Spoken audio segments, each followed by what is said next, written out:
नमस्कार, good evening. Money गुरु में आपका स्वागत है। पर्सनल फाइनेंस की डेली डोज लेकर मैं आपकी होस्ट पल्लवी आपके सामने हाजिर हूं। आज चर्चा लोन्स पर होगी, यानी लोन से जुड़े हुए सवालों को आज हम शामिल करेंगे। आइए नजर डालते हैं क्या रहेगा शो में खास, यानी लोन्स के कौन से सवालों को इस बार हमने शामिल किया है। कई सारे सवाल हैं। होम लोन अगर आप लेने की सोच रहे हैं, सीनियर सिटीजन होने की ओर आप बढ़ रहे हैं 50 साल की उम्र में, क्या कुछ एलिजिबिलिटी है वो हम जानेंगे। साथ ही एजुकेशन लोन अगर लिया है या लेने वाले हैं, किनको मिलेगी सब्सिडी और कितनी सब्सिडी का प्रावधान है वो भी जानेंगे। और घर का रेनोवेशन अगर आपको कराना है उसके लिए क्या कुछ अलग प्रोडक्ट्स है लोन मार्केट में, वो भी जानेंगे। आपके सवालों के जवाब देने के लिए हमारे साथ अपना पैसा.com के CEO हर्ष रुंगटा हमारे साथ मौजूद है। नमस्कार हर्ष, स्वागत है आपका कार्यक्रम में। नमस्कार।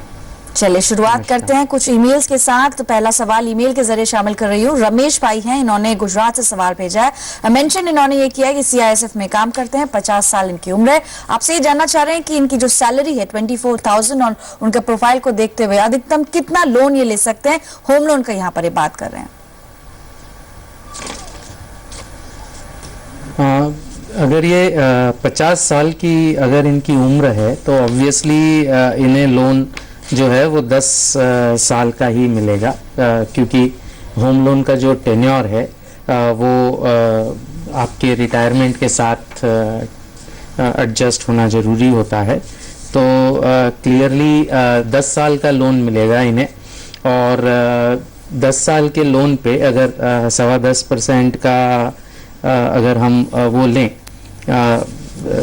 10 साल का अगर EMI लें तो रफली 7 लाख का लोन जो है इनको मिलना चाहिए इनकी इनकम के हिसाब से, जिसकी की EMI करीबन 9,300 के आसपास होगी। सो द आइडिया इज कि ये जो EMI है ये आपके इनकम का 45 मैक्सिमम 50% होना चाहिए। और 10 साल का चूंकि इनको मिलेगा रफली 7 लाख का मिलेगा, जिसपे 9,300 के आसपास की EMI होगी। चलिए, तो आपके पास 10 साल है अभी रिटायरमेंट में, इसलिए हमारे एक्सपर्ट ने जो कैलकुलेशन आपके लिए की है, लगभग 7 लाख का लोन आपको मिल जाएगा। और मौजूदा जो ब्याज दरें हैं 10.25% के आसपास आपको एनुअली जो है ब्याज देना होगा। जो EMI बनेगी वो भी आपको बता दिए। अगले 10 साल के लिए आप जैसे मेंशन किया है आपने कि 50 साल आपकी उम्र है, तो 9,000 के आसपास आपकी EMI बन रही है। अब कुछ दर्शक हैं फोन लाइन पर, उनसे बात करते हैं। लोकेश परेटा जी हमारे साथ है। नमस्कार लोकेश, पूछिए क्या सवाल है आपका। Hello sir. नमस्कार। 2009 में फरवरी में एजुकेशन लोन लिया था जी, और मैंने वो जुलाई 2013 में वो फिनिश कर दिया है एडवांस पेमेंट करके। तो मैं जानना चाह रहा हूँ जो सब्सिडी गवर्नमेंट ने दी है ब्याज के ऊपर, वो क्या मेरे ऊपर भी लागू होगी? अच्छा, आपने फरवरी 2009 में लिया था, लेकिन आप तो बता रहे हैं आपने क्लोज कर दिया ऑलरेडी, सारा क्लोज हो चुका, कुछ बकाया नहीं है। Yes ma'am. चलिए ठीक है हर्ष, जैसा लोकेश बता रहे हैं, इन्होंने तो जो अभी अंतरिम बजट में कुछ घोषणाएं भी हुई थी, दिसंबर 2013 तक जिनका बकाया था उनके लिए शायद सब्सिडी थी।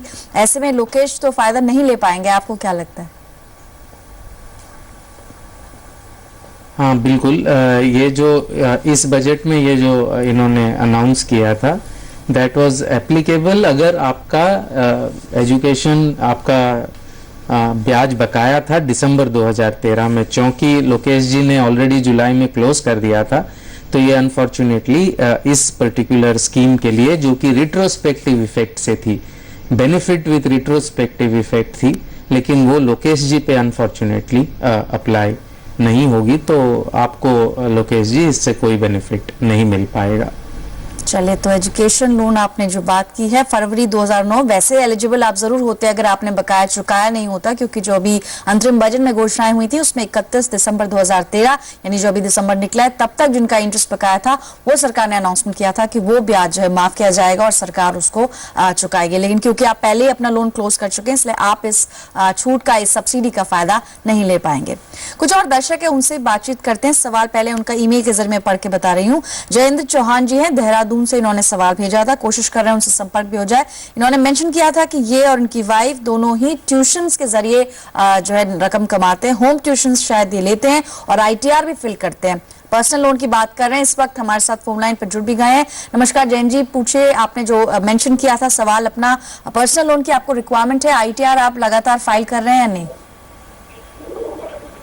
जी मैम, मुझे पर्सनल लोन की रिक्वायरमेंट है मैम, 4 से 5 लाख की। जी। मैं और मेरी वाइफ दोनों ट्यूटर एंड क्लासेस चलाते हैं, कोचिंग क्लासेस। ओके। तो पॉसिबल है कि मुझे पर्सनल लोन मिल पाए? मैंने अप्रोच किया था एक बैंक को, बट उन्होंने कहा कि आपकी कोई फिक्स्ड इनकम नहीं है, मतलब कभी ज्यादा तो कभी कम, क्योंकि सैलरी या ऐसे प्रोफाइल में हम लोग आते नहीं है। तो पॉसिबल है कि पर्सनल लोन मुझे मिल पाए 4-5 लाख? ठीक है, ठीक है। मिस्टर चौहान, एक चीज मैं आपसे क्लैरिटी चाह रही हूँ। आपने कहा कि आप कोचिंग सेंटर चलाते हैं, तो home tuitions is a little different thing, क्योंकि आप घर पे स्टूडेंट्स को पढ़ाते हैं या फिर आपका खुद का सेंटर है जहां पर आप पढ़ाते हैं? मैम, मेरी वाइफ का खुद का अपना सेंटर है, हालांकि वो रजिस्टर्ड नहीं है अभी। अच्छा। वो घर के पास ही है। तो आईटीआर में जो आप रकम शो करते हैं, आपने मेंशन किया था अपने मैसेज में, जो शो से पहले आपने भेजा था कि लगभग 2 लाख एनुअली आप अप्रोक्सीमेटली एक कमाते हैं, तो वो आप कैसे प्रूव करेंगे बैंक के पास, क्योंकि सैलरी स्लिप वगैरह तो है नहीं, क्योंकि आप तो ट्यूशंस ले रहे हैं। ऐसे में ये जो आईटीआर है उसमें आपने सोर्स क्या मेंशन किया है? मैंने आईटीआर फाइल किया है, मैंने सोर्स ऑफ इनकम मैंने यही मेंशन किया है कि tutor as a tutor I am working. ठीक है। हर्ष सर, जैसा जैन बता रहे हैं और जो प्रोफाइल इन्होंने बताया है, रेगुलर तो नहीं है इनकम, लेकिन कमाते जरूर है और आईटीआर भी फाइल कर रहे हैं। पर्सनल लोन मिलने में क्या कोई दिक्कत हो सकती? दो चीजें हैं जयेंद्र जी की, ये जो आप आईटीआर फाइल कर रहे, ये जो आईटीआर आप फाइल कर रहे हैं, ये कितने का फाइल कर रहे हैं? 2 लाख से ऊपर का? क्योंकि 2 लाख तो मिनिमम चार्जेबल टू टैक्स है, तो क्या कुछ टैक्स भी भर रहे हैं आप? और 2 लाख ये जो है ये आपका अलग है और वाइफ का अलग है, कि दोनों का मिला के आप 2 लाख बोल रहे हैं? ये पहली बात। और ये लोन शायद आपने कहा है कि होम रिनोवेशन के लिए चाहिए, तो इसके बारे में भी जरा बताएंगे तो सलाह जरा ठीक होगी। सर, ये जो मेरे करंट ईयर का आईटीआर है वो 2 लाख से ऊपर का है, लेकिन जो लास्ट 2 ईयर का आईटीआर है वो 2 लाख से नीचे की नॉन टैक्सेबल में। ये दोनों के इंडिविजुअल अलग अलग हैं, दोनों के कंबाइन नहीं है सर। Okay okay okay. और ये लोन क्या चीज के लिए चाहिए आपको? मुझे रेनोवेशन के लिए लोन चाहिए सर, होम रेनोवेशन के लिए। और ये घर आपका ओन्ड है, जिसके रिनोवेशन करेंगे वो होम आपका ओन्ड है? जी।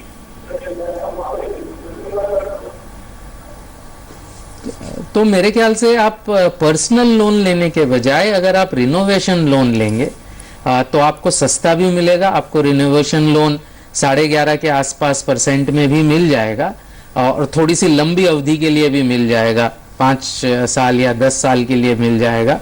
और ऑफ कोर्स आपको वो घर सिक्योरिटी देना होगा और जितना भी रिनोवेशन का कॉस्ट है उसका प्रॉपर डिटेल्स देना होगा।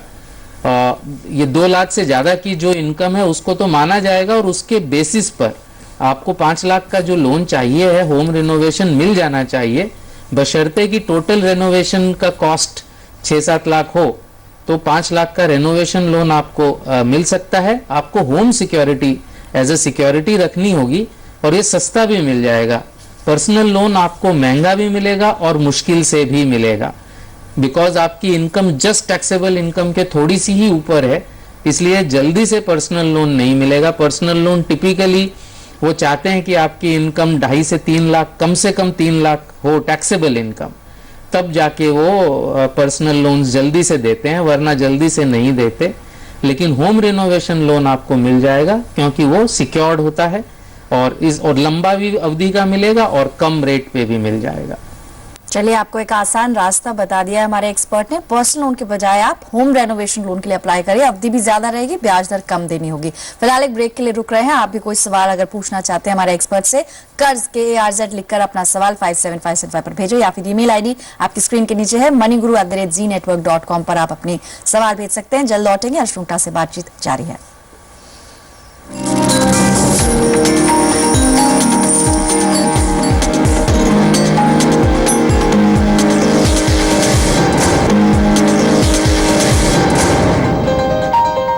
Welcome back. आप देख रहे हैं मनी गुरु। आज लोन्स पर चर्चा हो रही है। अश्रुंटा अपना पैसा.com के CEO हमारे साथ मौजूद हैं आपके सवालों को हल करने के लिए। अगले दर्शक इस्लामुद्दीन है जयपुर राजस्थान से। नमस्कार इस्लामुद्दीन साहब, आपने सवाल कुछ एजुकेशन लोन पर बताया था, थोड़ा ज्यादा जानकारी देंगे एग्जैक्टली किस पर्पस के लिए लोन चाहिए और कौन से कोर्स में आपका बेटा पढ़ रहा है?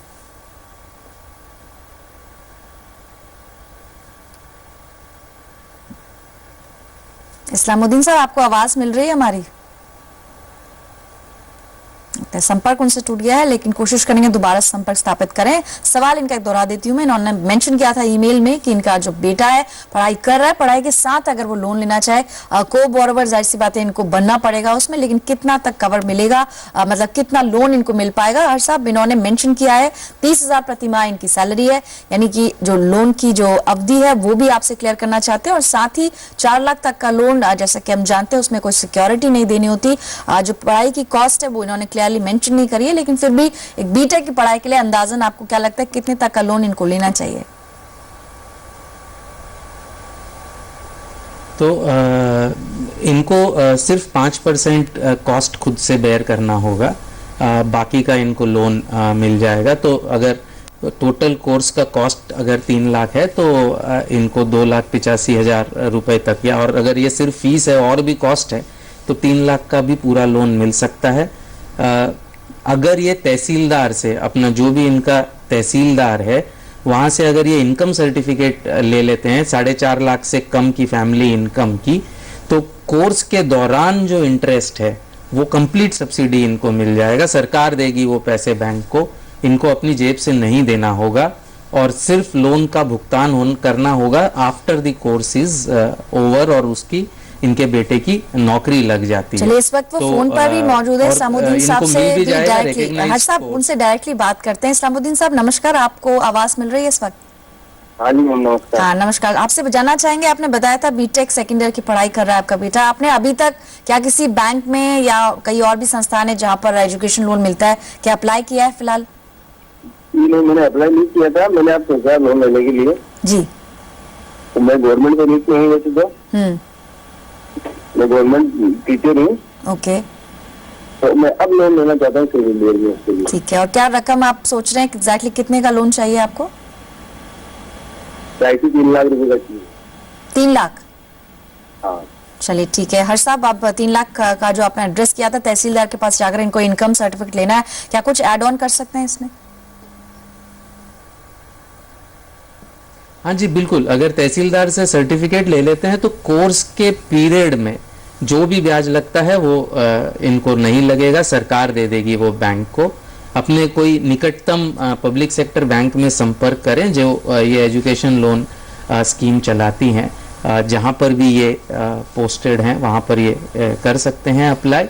रिकग्नाइज्ड कोर्स, ये बीटेक कर रहे हैं तो ऑब्वियस सी बात है कि रिकग्नाइज्ड कोर्स होगा, तो इनको आराम से लोन ये मिल जाना चाहिए। और रीपेमेंट भी इसका इनके बेटे की पढ़ाई पूरी होने के बाद 6 महीने या नौकरी लग जाने तक रीपेमेंट भी नहीं करना पड़ेगा, और ब्याज जो है वो सरकार देगी।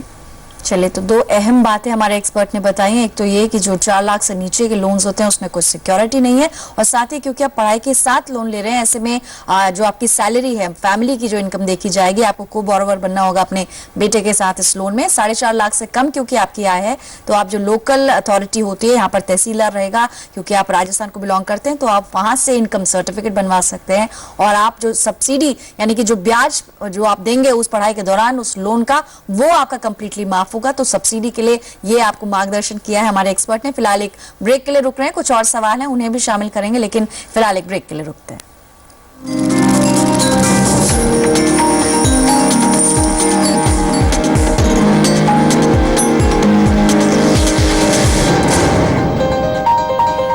वेलकम बैक, आप देख रहे हैं मनी गुरु लोन्स। अब आखिरी सेगमेंट एक सवाल ले रहे हैं ईमेल के जरिए। गौतम शर्मा दमन एंड दीव से सवाल इन्होंने भेजा है। पर्सनल लोन लेने की साइड सोच रहे हैं और कोटक बैंक में इनका खाता है, मंथली इनकम 25,000 है, 3 साल से ITR भी बराबर ये भर रहे हैं, 2011-12 से लेके करंटली तक भी इन्होंने भरी है।